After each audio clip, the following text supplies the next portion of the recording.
మన రాష్ట్ర ముఖ్యమంత్రి వర్యులు నారా చంద్రబాబు నాయుడు గారి ఆదేశాల మేరకు P4 స్కీమ్ ద్వారా అమ్మవారి గూడెంలో 22 కుటుంబాలని దత్తత తీసుకోవడం జరిగింది.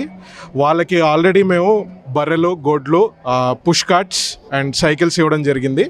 ఆల్రెడీ ఒక 15 కుటుంబాలకి దాదాపు సుమారు 10 లక్షల ఖర్చుతోటి వాళ్ళకి రోజువారీ ఆదాయాన్ని కల్పించే అస్త్రాల్ని మేము ఇవ్వడం జరిగింది. మళ్ళీ ఇంకొక 2 నెలల్లో మిగతా కుటుంబాలకు కూడా ఈ P4 స్కీమ్ ద్వారా మిగతా ఐటమ్స్ కూడా అందజేస్తాం. వాళ్ళందరికీ ఏమేమి కావాలో అన్నీ తెలుసుకున్నాం, లిస్ట్ తీసుకున్నాం. మేము మిగతా కంపెనీస్ కూడా ఎంకరేజ్ చేస్తున్నాం ఈ P4లో పార్టిసిపేట్ చేయమని. అవును, స్కూల్లో కూడా వాళ్ళ అటెండెన్స్ ప్రకారం, మార్క్స్ ప్రకారం కొంతమంది విద్యార్థులను సెలెక్ట్ చేసి డబ్బులు ఇవ్వడం జరిగింది. ఇది కేవలం వాళ్ళ మన విద్య పైన కొంచెం ఆసక్తి చూపిస్తారని చెప్పేసి ఇవ్వడం జరిగింది. వీళ్ళే నెక్స్ట్ జనరేషన్ కూడా ఆదేశ మార్గంగా ఉండాలని భావిస్తున్నాం.